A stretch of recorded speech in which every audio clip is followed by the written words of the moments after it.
up? It's HSY in Korea. So what's up? It's HC, and today I will talk to you guys about one of the most asked questions I've gotten. So literally like the question I've gotten the most on TikTok, which is, how did you learn Korean? How did you learn Korean? She's a Mona Lisa. So I get this question literally like every day. I don't think there's a day I don't get this question, and I'm here to answer it for you in a full ass video.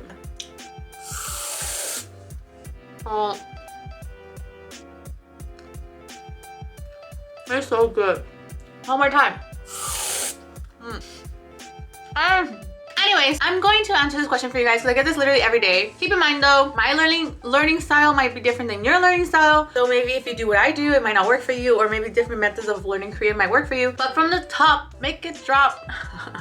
Yeah, no, just kidding. But from the top, I do want to say that I want to clarify that just because you move to Korea does not guarantee that you will become fluent in Korean. Just because you move to Korea does not mean you will over time pick up the language and be fluent in Korean someday. You have to put in the work. You have to be in control of your language learning. You have to put in the time. You have to put in the effort. There's so many like foreigners that have lived here for 5, 10, 15, 20 years, whatever, and they literally can only say onions for sale. That's literally it. Or like 감사합니다. Like literally, you guys have no idea the amount of like foreigners that live here and cannot speak Korean, or if they do speak Korean, then it's like the most basic Korean. Like there's a lot of foreigners here that do not know Korean. That's why a lot of times people are like, oh my god, like no, she speaks Korean, she can be a Korean boo. I'm like, no, like they've evolved. Nowadays Korean boos are the ones that know Korean the best. But anyways, I'm gonna tell you guys how it is I learned Korean. So if you know me, you know that I first came to Korea in 2016. I did an exchange program through UC Irvine, which is the university that I went back at home. So University of California, Irvine, and I did an exchange program with Yonsei. So I did UCEAP, which is University of California Education Abroad program, and with that program we were only able to exchange with Seoul, with Yonsei. Otherwise I would have picked Busan from the start. Busan always got my attention more than Seoul. But yeah, so I went there, and basically for me, I kind of feel like I cheated because had I not been forced to take Korean, I don't know if I would have. To be honest, like I don't know if I would have learned Korean, to be honest. So I came in June 2016, and that was a summer program, which is the Yonsei International Summer School. And after the Yonsei International Summer School, then the actual school started, which was just the regular semester. So in the regular semester, it was a different program than the summer program for our university exchange, and our coordinator was like, hey HC, do you know Korean? And I was like, no. And she was like, well then, you gotta take these classes. And I was like, I don't want to take those classes. And she's like, you have no choice. And I was like, well, I don't want to take those classes, I don't have time. And she was like, well, do you know Korean? And I was like, no.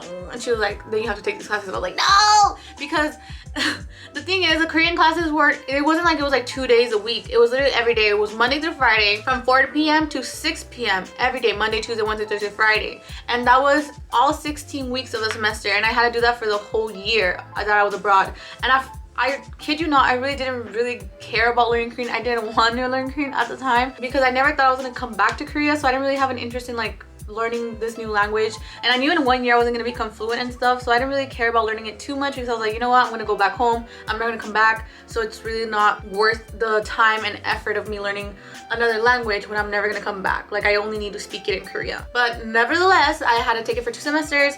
And I went back home. You guys know how it goes. I started missing Korea. I was like, oh my god, I want to go back to Korea. Like this place is so boring, whatever. And I came back. So when I came back, that's when there was like a fire lit in my ass, and I was like, oh my gosh, like I want to learn Korean. I was at this awkward stage because I had taken level 1 and level 2 of Korean. So I was in this awkward stage where I could speak Korean, but I wasn't really able to speak, like keep up a conversation. So it was really easy with people like being like 안녕하세요, and like 안녕하세요, and they'd be like 뭐해? 그냥 집에 있어요. 그저껜요? And they'd be like 아무것도 안 해요. And I'd be like 재밌어요. And like 재미없는데요. And they'd be like 하하하하 재밌지 않아요? Like 재미없어요. 아하하하. Like it was literally like the most dry conversation ever. Like my sentences were like baby sentences, and I would always be like 뭐해요? Like I would, like people would think that I was so good at Korean because in Korea you can literally just say 안녕하세요, and Koreans would be like 와 잘했어, oh my god, 한국말 왜 그렇게 너무 잘해요. Like literally they will hype you the fuck up. They will tell you that you are the best like Korean speaking foreigner they've ever seen in their life. Literally like I get offended now that I'm actually good at Korean. I get offended when all I say is like hi, or I'll be like hi, and they're like hey what's up, and I'll be like 뭐해요, like what are you doing? And then they hype me up and like, oh my god, your Korean is so good, wow, wow. And I'm like, you only heard me say 2 things. Like, how do you know my level of Korean? And like, it just offends me nowadays. But anyways, they will hype you up. So when I came back to Korea, that's when I was like, okay, I really need to take the time to learn this language, because it was a really awkward like stage where I could speak, but I couldn't speak. I could have baby conversations, but I couldn't have a really deep conversation. So it was really frustrating to be in that level. So I came to Busan. I studied, okay, so let me backtrack a little bit. So when I was doing the study abroad program with Yonsei, I studied at Yonsei, the Yonsei Language Institute, so YLLO. And then I did that for 16 weeks for 2 semesters. So I used the Yonsei books, of course, at the time in 2016 through 2017. And while I was learning, I took like Talk to Me in Korean. I did Talk to Me in Korean like at the same time, but I didn't do it too like yoshimi. Like I didn't do it too, you know, I wasn't really hardworking. So I would listen a lot to their podcasts. That really helped me, I guess, a little bit. It helped me understand what my teacher in my classroom was saying. In the class, we were all Americans, so we would all speak English the entire time. So I think, yeah, I didn't really have the motivation back then. Like thinking back, I did really regret it, because when I came back, I was like, oh my god, there's so many basics that I did not build the foundation for. So it's really important for you to build a foundation before going into Korean. Like learn from the start, learn how to like pronounce things correctly, learn the most basic grammar, because if you start skipping stuff, then it's like you're making a building, and if you have a wobbly foundation, then it's all gonna like crumble down, or it's gonna like, you know what I mean? So that's one of the things I regretted. I ended up coming to Busan. So when I came back in 2018, I first came to Seoul, and then I took some classes at a hagwon in Seoul, in Gangnam. And I took that for I think 3 months or like a month and a half. I don't remember exactly, but I went to a hagwon there, and I think it was every day for 2 hours, or it was like 3 times a week for 2 hours. I can't remember too much. It was a long time ago. And then I ended up coming all the way to Busan, and I wanted to do the intensive learning courses, because I feel like the intensive learning courses at the universities are really helpful for me. So for that, initially or originally, you're supposed to have a D4 visa, which is a language student visa.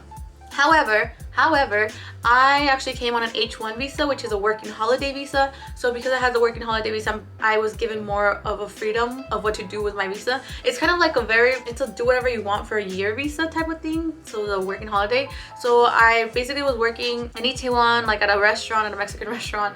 And then when I came to Busan, I didn't need to do all that visa stuff. I just applied for to the school directly, and then they accept anyone as long as you have a visa, or if you have the documents necessary to get the visa, the D4 visa.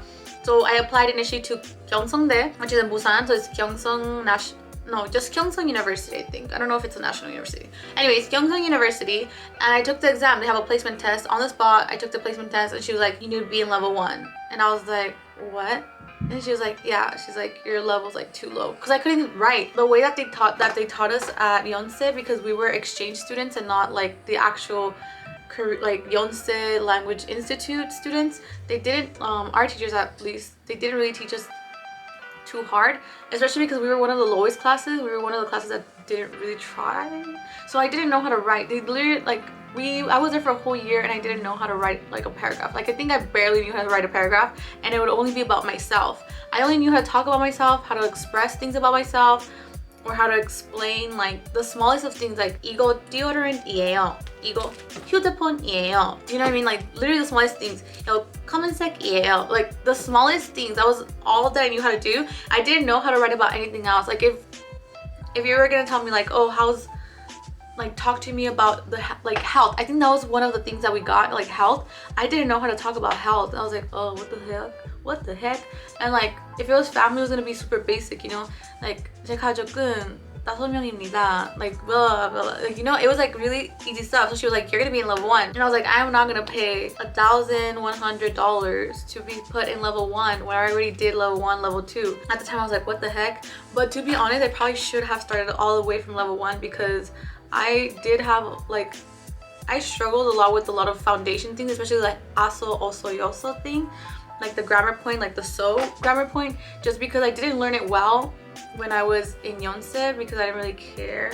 So then I was having a lot of time knowing when to use aso, oso, yoso versus unika or nika, whatever. Or for example, what else? I think there's more, like go naso, or do you know what I mean? Like just the different types of like after this, or and or whatever, or so's, the so's. There's a lot of so's in Korean.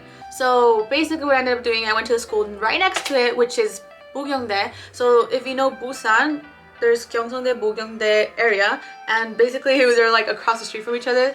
And Bugyongdae is a national university, so it's Bugyong National University. I went there, I took the exam, and they're like, oh yeah, you're level 3. And I was like, this sounds amazing. So I took level 3 with them, and I think I took half of level 4. And that's what I was doing basically. And at the time, I kid you not, I was single, so I basically used Koreans in that time. I would basically use like whatever app I could to meet Koreans, and I try to meet Koreans that did not know any English. So when I used to live in Seoul, the frustrating part to me was that a lot of Koreans would want to like meet up, but they genuinely wanted to treat me as an English teacher. Like I wanted to practice, like we were like, oh, let's do language exchange, but they would only want to speak English, and it would frustrate me a lot because I'm like, okay, you're practicing your English, but I'm not practicing my Korean.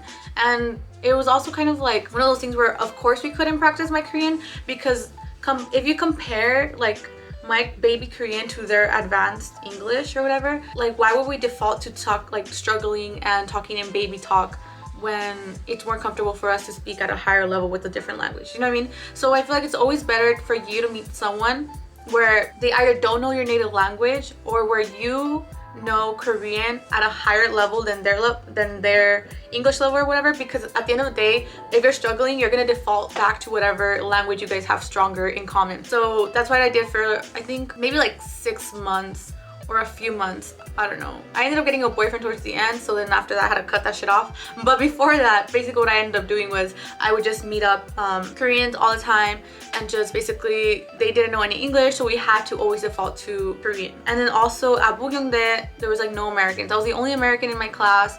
Everyone else was either Japanese, Mongolian, or Chinese. So because they didn't know any English, we always had to default back to Korean.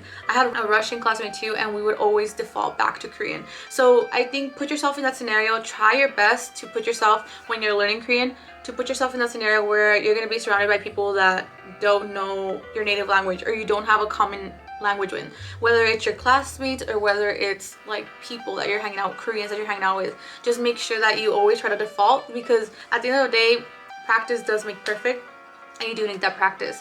So anyways, yeah, that's what I did that for one semester and a half. I ended up quitting, and then I got another job because that's it was really hard to work. I was working somewhere else and they weren't paying me enough. My rent was so high because I came to Korea with such a low deposit for my housing, a housing deposit. So my rent ended up being like $520 or something like that, and that was more than half of my salary at the part-time job that I was working at. So I ended up quitting school and then just focusing on work. But anyways, so I did the Korean Language Institute at Bugyongdae for 1 semester and a half. Okay, so now more things. I think I did keep using Hello Talk. I also use books by, I think it's called like Master Korean. So it's called Master Korean, and I use those to study at home. They're really like self-study friendly, so I would recommend those. I'm pretty sure there's other ones that are more difficult or that are better to help out, but I used Master Korean. I ended up buying a lot of their books and just going through it by myself at home, and it was kind of like review. I ended up reviewing level 1, level 2, level 3, and I did that at home. And I also used Mesmerize. I used Hello Talk. I used back in like 2016 until 2017. I don't think I really used it when I came back in 2018, but, or did I? I did use it. So I did use it when I came back, but I stopped using it at some point because it was just like a lot of them know English really well, so it's kind of pointless. And then that's why I also came to Busan, just because like, oh, people in Busan don't know English as well as people in Seoul, so it's gonna be easier for me to learn and catch up and study the language. But yeah, I used Memrise for vocabulary, language learning. What else? I took topic classes. I also did the SAY program. I think I only did it for like a month though. I didn't do it for long. I honestly don't really think it helped me though, because I don't really do well with tutoring. I feel like I could do well with tutoring, but the thing is they kind of give you homework, and I would never do my homework. Like even when I went to Bugyongdae, I wouldn't do my homework. Like I would do it in class or something. I'm not a homework type of person when it comes to language learning. Like I'd rather like speak with someone. So for me, what I was always lacking in was vocabulary, because vocabulary is one of those things that you have to like memorize at home, or you have to practice at home. and I just never did my homework.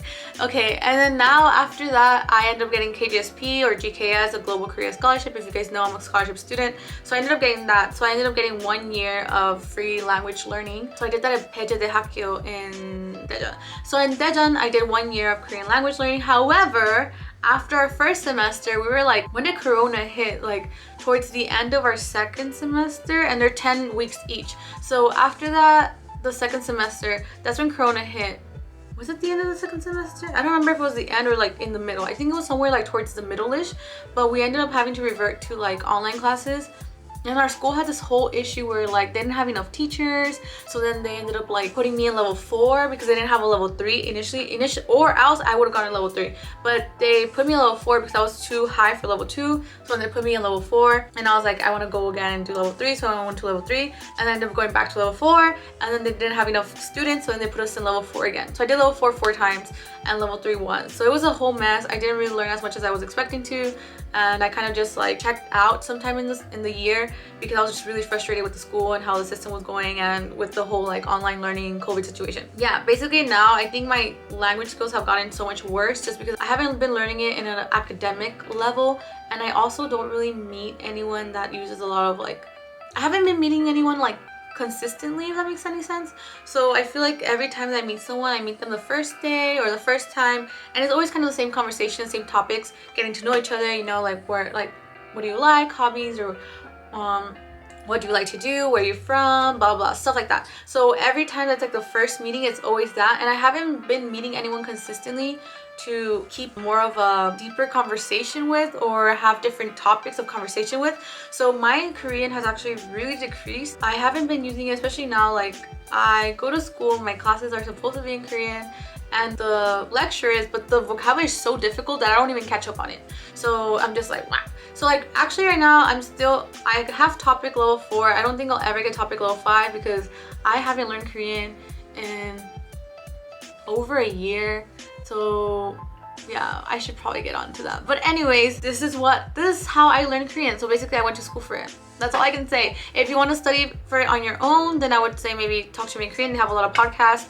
They have a lot of podcasts in Korean, and it starts from like level 1 or 0 even up until like whatever level they have now. And then on top of that, they also have just like random podcasts, like funny stuff. I know a lot of people who watch the news, they watch Korean news just to get more of difficult vocabulary in there. Or you can listen to like Korean, what's it called, like the radio. So I have an app that I actually downloaded just so I can listen to the radio, but anyways, I don't really like it. But if you're really serious about learning Korean, then you can use it. Let me see what it's called. I'm trying to find it. So the app is called My Tuner Radio, and if you go into that, there's Korean like stations, and you can listen to those too, and they can help your listening skills. I know a lot of people study through dramas, but you can't really watch the drama to have fun. You have to watch the drama with the intention of studying it. So for example, I know friends who would watch like Netflix, English for their English learning. They would watch it. When there was a phrase that they didn't understand, they would pause it, go back to it, hear it again, pause it. They'd have the captions, write it down, translate it over, and then practice it a few times, like speaking, and then they would skip and keep going, and then they would practice it, like they would practice 1 episode a day or something like that. So I feel like if you're thinking of learning through K-pop, like K-dramas, then you should really learn it with the intention of studying it and not just watching it for fun. You have to actually study and put in the effort and put in the time. So this is how I learned Korean. I wouldn't really say it's that helpful maybe because I did go to school for the most part. I was basically forced to be in this environment where I had no other choice but to learn Korean. When I did Bogyongdae, actually, it wasn't like, I was an actual Korean language institute student. So in that case, I was in class for 4 hours. So I was there Monday to Friday from 9 a.m. until 1 p.m. every day. So I was forced. So of course I learned a lot. And then in Peje, I also learned a little bit, but because when it was COVID stuff, I didn't really study. I would just play. I'd be like, beep, and I would just play the whole lecture and just pretend I did work, whatever. But anyways, that's how I learned Korean, I guess. So school, talk to me in Korean, the master Korean books. There's a lot of other books you can find, I'm sure. Just find whatever works for you. And then meeting friends, meeting people that don't speak English, meeting people that don't have the same proficiency in English as you do. So that is how I learned Korean. My Korean's still at the best, I'm still not fluent. But maybe someday I'll get back into it. Right now I'm just Not really feeling it, but maybe someday. Maybe someday. We don't know. But anyways, thank you guys for watching. Let me know if you have any other questions. I'll be here as always. Please subscribe if you haven't. Click the little notification bell to know whenever I upload a new video. And I'll see you guys in the next video.